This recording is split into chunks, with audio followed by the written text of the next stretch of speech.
বন্ধুরা, নোংরা পোশাকের কারণে বিমানের সবাই তাকে ভিখারি ভেবে তাচ্ছিল্য করছিল। কিন্তু কিছুক্ষণ পরে পুরো বিমান কেন দাঁড়িয়ে তাকে সালাম দিতে বাধ্য হলো, আসুন জানি সেদিন কি ঘটেছিল এবং কে ছিল সেই রহস্যময় ব্যক্তি। দিল্লি থেকে মুম্বাই যাওয়া সকালের ফ্লাইট। যাত্রীদের কোলাহলের কারণে বিমানের কেবিন গুঞ্জন করছিল। কেবিন ক্রু ব্যস্ততার সঙ্গে সবাইকে তাদের আসনে বসাতে সাহায্য করছিল। এই আধুনিকতার ভিড়ে হঠাৎ এক অসাঙ্গতিপূর্ণ ব্যক্তিত্বের লোক ভিতরে প্রবেশ করল। বয়স প্রায় 50 বছর। গাঢ় রঙের ত্বকে ক্লান্তির রেখা স্পষ্ট দেখা যাচ্ছিল। অগোছালো চুল এবং মুখে গভীর বিষণ্ণতা তাকে ভিড়ের মধ্যে একা করে রেখেছিল। তিনি একটি পুরনো ব্লেজার পরেছিলেন, যার নিচে শার্টের উপরের বোতাম খোলা ছিল। মুখ শহুরে মনে হলেও তার সামাজিক অবস্থান বোঝা মুশকিল ছিল। তিনি হাঁপাতে হাঁপাতে টিকিট দেখিয়ে জানালার পাশে 17 নম্বর আসনে বসে গেলেন। তাকে দেখে পাশে বসা এক আধুনিক মহিলা তাচ্ছিল্যপূর্ণ দৃষ্টিতে নাকের রুমাল চাপা দিলেন। তার চোখের ভাব বলছিল, এই লোকটি কি সত্যি এই ফ্লাইটের যাত্রী?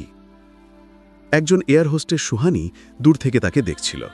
সন্দেহপূর্ণ দৃষ্টিতে তিনি কাছে এসে বললেন, মাফ করবেন স্যার, আমি কি আপনার বোর্ডিং পাস আরেকবার দেখতে পারি? সেই ব্যক্তি শান্তভাবে হেসে বললেন, হ্যাঁ অবশ্যই, নিন। Air hostess Suhani boarding pass নিয়ে সন্দেহজনকভাবে তার মুখের দিকে তাকালেন, তারপর মাথা নেড়ে ফিরে গেলেন। সেই ব্যক্তি একটিও কথা না বলে জানালার বাইরে মেঘের দিকে তাকিয়ে রইলেন। তার পাশে বসা একজন ব্যক্তি, যিনি আর সহ্য না করতে পেরে এয়ার হোস্টেসকে ডেকে বললেন, শুনুন, দয়া করে আমার সিট বদলে দিন, এই লোকটি থেকে অদ্ভুত গন্ধ আসছে, এভাবে পুরো যাত্রা করা সম্ভব নয়। সুহানি অসহায়ভাবে বললেন, স্যার আমি খুব দুঃখিত, ফ্লাইট সম্পূর্ণ ভর্তি, একটিও সিট খালি নেই, আপনাকে আজ একটু মানিয়ে নিতে হবে। সেই ব্যক্তি বিরক্ত হয়ে মুখ বাঁকিয়ে আবার বসে পড়লেন। সেই ব্যক্তি আয়ন যেন সব শুনেও না শোনার ভান করছিলেন। তার দৃষ্টি বাইরের আকাশে স্থির ছিল। তখনই পাশের সিট থেকে কেউ চিৎকার করে বললেন, আরে আয়ান, তুই এখানে? সেই ব্যক্তি অবাক হয়ে তাকালেন। চিনতে পারিনি না, আমি অর্জুন, স্কুলে একসঙ্গে পড়তাম। পরিচয় পেয়ে আয়ান হালকা হাসলেন। অর্জুন বলতে থাকলেন, তুই তো কলেজের টপার ছিলি, প্রতিটি পরীক্ষায় প্রথম, আর আজ তুই নিজেকে কি অবস্থায় ফেলেছিস? এমন সাধারণ পোশাকে ইকোনমিক ক্লাসে ভ্রমণ করছিস। আমাকে দেখ, একটি মাল্টিন্যাশনাল কোম্পানির সিইও, মাসে লাখ লাখ টাকা বেতন। তার কথায় বন্ধুত্বর চেয়ে অহংকার বেশি ছিল। আয়ান শান্তস্বরে উত্তর দিলেন, এটা একটা লম্বা গল্প অর্জুন, সময় হলে কখনো বলবো। তিনি তার ব্যাগ খুলে একটি পুরনো ফ্রেমের চশমা বের করলেন। তার হাতে হালকা কাঁপুনি ছিল, কিন্তু চোখের দৃষ্টি ইস্পাতের মতো দৃঢ় ছিল। তখনই বিমানে হালকা ঝাঁকুনি লাগল এবং তিনি একটু নিচু হলেন। যাত্রীদের মধ্যে হালকা আতঙ্ক ছড়িয়ে পড়ল। এয়ার হোস্টেস সুহানি ইন্টারকমে ঘোষণা করলেন, সম্মানিত যাত্রীরা, দয়া করে নিজ নিজ আসনে বসে সিট বেল্ট বেঁধে নিন, আমরা হালকা টার্বুলেন্সের মুখোমুখি হচ্ছি, ভয় পাওয়ার কিছু নেই, সব কিছু নিয়ন্ত্রণে আছে। কিন্তু পরিস্থিতি দ্রুত খারাপ হতে শুরু করল। হঠাৎ এক প্রচণ্ড ঝাঁকুনিতে পুরো বিমান কেঁপে উঠল। যাত্রীদের মধ্যে প্রার্থনার ধ্বনি শোনা যেতে লাগল। তখনই কেবিনের দরজা খুলে গেল এবং সুহানি দৌড়ে বেরিয়ে এলেন। তার মুখ ভয়ে সাদা হয়ে গিয়েছিল, ঠোঁট কাঁপছিল। তিনি চিৎকার করে বললেন, প্লিজ, আপনাদের মধ্যে কেউ ডাক্তার আছেন? খুব জরুরি। একজন মধ্যবয়সী ব্যক্তি, ডাক্তার কিরণ দত্ত, দাঁড়িয়ে বললেন, আমি ডাক্তার। তিনি দ্রুত ককপিটের দিকে এগিয়ে গেলেন। কিছুক্ষণ পরে উদ্বিগ্ন মুখে ফিরে এসে বললেন, পাইলটের হঠাৎ স্ট্রোক হয়েছে, তিনি অজ্ঞান এবং বিমান চালানোর অবস্থায় নেই। কেবিনে নিস্তব্ধতা ছড়িয়ে পড়ল। পাইলট অসুস্থ ছিলেন এবং বাইরে ভয়ানক ঝড়। সহ পাইলট ক্যাপ্টেন রাহুল একাই পরিস্থিতি সামালিতে হিমশিম খাচ্ছিলেন। সুহানি আবার কেবিনে এসে বললেন, আপনাদের মধ্যে কি কেউ পাইলটকে সাহায্য করতে পারবেন? কাপা কণ্ঠে ঘোষণা করলেন, আপনাদের মধ্যে কেউ কি বিমান চালাতে পারেন? পরিস্থিতি খুবই গুরুতর। যাত্রীদের মুখ ভয়ে পাথরের মতো হয়ে গিয়েছিল।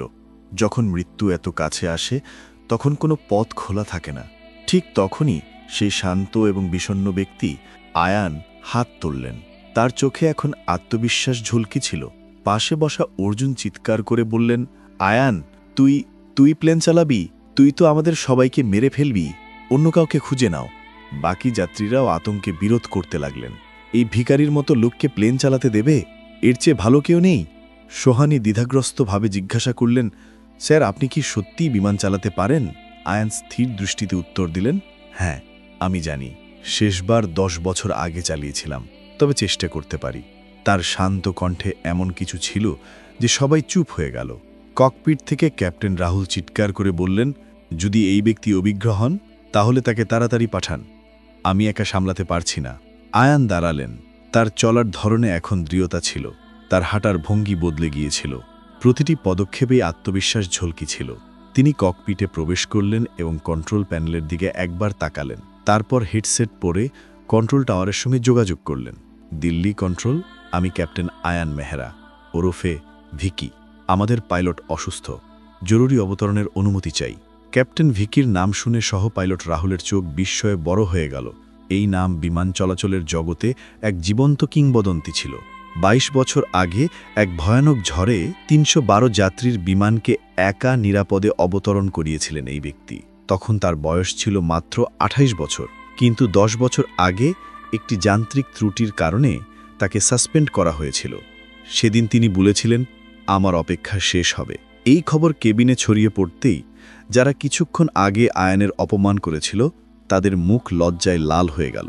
যে মহিলা নাকে রুমাল চাপা দিয়েছিলেন তিনি মাথা নিচু করে বসেছিলেন। অর্জুনের মুখ ফ্যাকাশে হয়ে গিয়েছিল। বাইরের ঝড় তখনও চলছিল, কিন্তু ককপিটে আয়ানের হাত দক্ষতার সঙ্গে কাজ করছিল। তার প্রতিটি নির্দেশ সঠিক ছিল। কিছুক্ষণ পরে কোনো ঝাঁকুনি ছাড়াই বিমান রানওয়েতে স্পর্শ করল। যাত্রীদের মধ্যে স্বস্তির নিঃশ্বাস পড়ল। অবতরণের কথা বোঝাই গেল না। তিনি যেন জাদু করে দিলেন। যখন আয়ান ককপিট থেকে বেরিয়ে এলেন, তার মুখে এক অদ্ভুত শান্তি ছিল। যে যাত্রীরা তাকে ভিখারি ভেবেছিল তারা অপরাধ বোধে মাথা নিচু করে দাঁড়িয়েছিল। অর্জুন দৌড়ে এসে বললেন, ভাই, তুই সত্যিই ভিকি, আজও তুই টপার। আমি তোর কাছে হেরে গেলাম। আয়ান হেসে বললেন, হারজি তার কথা নয় অর্জুন, আমি শুধু আমার আত্মবিশ্বাস হারিয়েছিলাম, আজ তা ফিরে পেলাম।